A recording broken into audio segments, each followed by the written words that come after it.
వాళ్ళు yes rank వాళ్ళు. అమ్మయ్య, వాళ్ళు వచ్చినందుకు చాలా హాయిగా ఉంది. నిన్ను చూస్తుంటే నీకు చాలా తొందరగా ఉన్నట్టుంది. నన్ను క్షమించండి, వీలైనంత ఎక్కువ మందిని కాపాడాలనుకున్నాను. పైగా నాకు తెలుసుగా మీ ఇద్దరూ ఎలాగైనా నన్ను కాపాడడానికి ఖచ్చితంగా వస్తారని.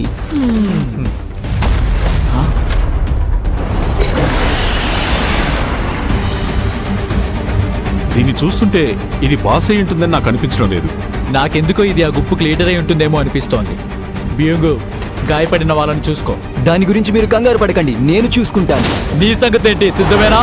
నేను సిద్ధంగానే ఉన్నాను.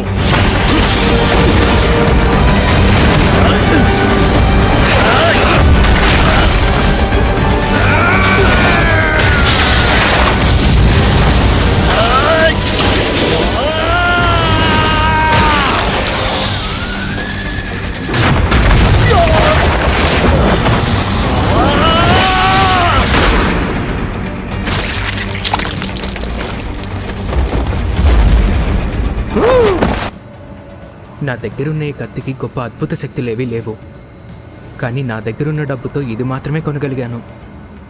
ఏమీ లేని దానికంటే ఇది మెరుగేలే. ఈరోజు వీళ్ళకి నా సత్తా ఏంటో చూపిస్తాను.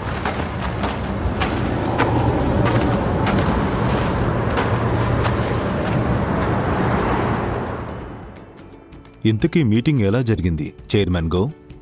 అడ్మినిస్ట్రేషన్ వ్యవహారాలు ఎలా సాగుతున్నాయి?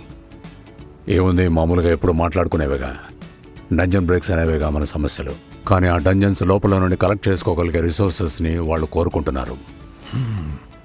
ఆ డిమాండ్స్ వాళ్ళకే కాకుండా మన హంటర్స్ కూడా లాజికల్గా అనిపిస్తున్నాయి. అంతేకాకుండా ఆ రిసోర్సెస్ అన్నిటినీ అమ్మడం వల్లే మన హంటర్స్కి ఏదో రకంగా జీవనోపాధి లభిస్తుంది.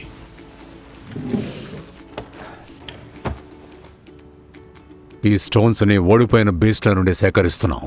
ఇవే ఎసెన్స్ స్టోన్స్. ఇవి చాలా విలువైనవి.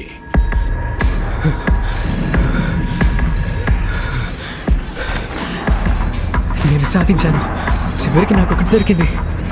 జిన్బో!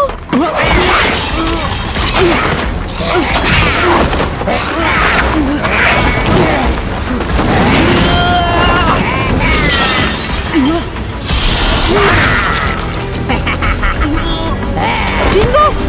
వెనక్కి వెళ్ళి జూహీ.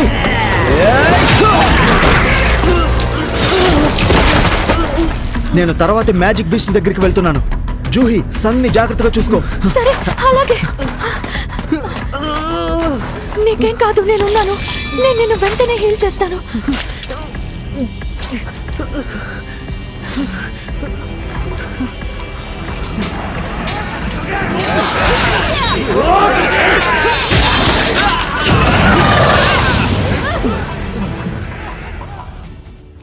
ఈ ఎసెన్స్ స్టోన్స్ని హై ర్యాంక్ బీస్ట్ల నుండి మాత్రమే సేకరించగలం. వాటిని ఎంతో శక్తివంతమైన ఆయుధాలుగా మార్చి తరువాతి యుద్ధంలో మిగతా బీస్ట్లతో పోరాడేందుకు ఉపయోగిస్తాం. డంజన్స్ నుండి మనం సేకరించే మానా క్రిస్టల్స్ అదే విధంగా పనిచేస్తాయి, కానీ వాటిలో శక్తి చాలా తక్కువ. కానీ ప్రభుత్వం వాటిని వేరే ప్రయోజనాల కోసం ఉపయోగించుకుంటోంది. అదొక సరికొత్త పవర్ సోర్స్ లాంటిది. అణుశక్తి కన్నా సురక్షితం, నీటి కన్నా, గాలి కన్నా, జియోథర్మల్ కన్నా సమర్థవంతమైనది. ఇక శిలాజ్ ఇంధనాల్లాగా అది వాతావరణాన్ని కలుషితం చేయదు. అది ఆదర్శవంతమైన పరిశుభ్రమైన శక్తి వనరు. ఎసెన్స్ స్టోన్స్ మానా క్రిస్టల్స్ ని ఉపయోగించి విద్యుత్తుని ఉత్పత్తి చేయాలని వాళ్ళు ప్రయత్నిస్తున్నారు. ఆ అరుదైన ఇంధన వనరును కేవలం హంటర్స్ మాత్రమే సేకరించగలరు. కాబట్టి హంటర్స్ భుజాల మీద మోపిన బాధ్యత ఎంతో గొప్పది. మన మిషన్ పూర్తయినట్టుంది, కానీ నా దగ్గర చూపించుకోవడానికి ఈ ర్యాంక్ స్టోన్ తప్ప ఇంకేమీ లేదు. దీనికోసం ప్రాణాలకు తెగించడం సరికాదు. ఇక్కడేముందో ఒకసారి వచ్చి చూడండి. ఇది ఒక గుహలా ఉంది. కాదు, సొరంగం. ఏదైనా కానీ చాలా లోపలికి ఉన్నట్టుంది.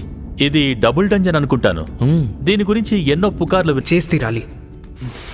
నేను కూడా వస్తాను.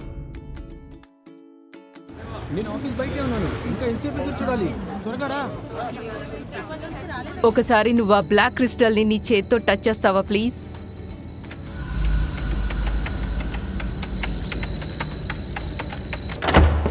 ఓకే, తర్వాత నంబర్ రావచ్చు ప్లీజ్.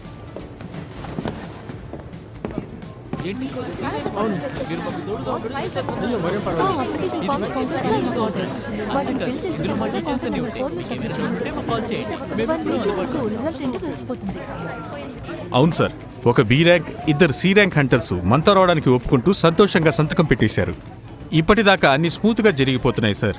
వినడానికి చాలా అద్భుతంగా ఉంది. వయసు, జెండర్ అనేవి ముఖ్యం కాదు. వాళ్ళు మనకు పనికొస్తారు అనుకుంటే మంచి ఆఫర్ ఇవ్వు.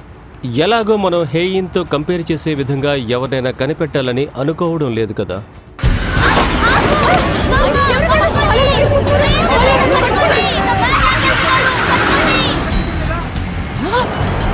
హలో మేడం, నీకేమైనా పిచ్చా? చావాలనుకుంటున్నావా?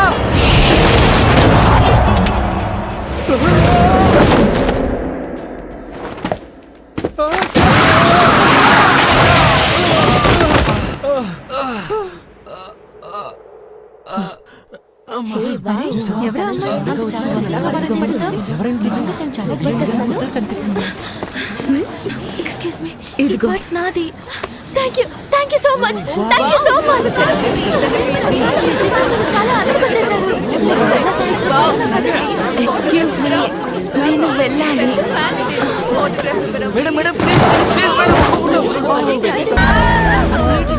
అలా ఎందుకు జరుగుతుంది? అంటే ఏంటి? మనం ఇప్పుడు వాడితో పోరాడాలా?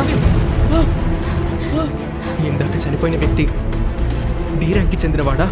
నిజం చెప్పాలంటే ఈ ర్యాంక్ కంటే నాకంటే అతను ఎంతో బలమైనవాడు. అయినా కానీ తను ఒక్క క్షణంలో చనిపోయాడు. నాకేం అర్థం కావట్లేదు. ఇది డి ర్యాంక్కి చెందిన డంజన్ అయి ఉండాలి.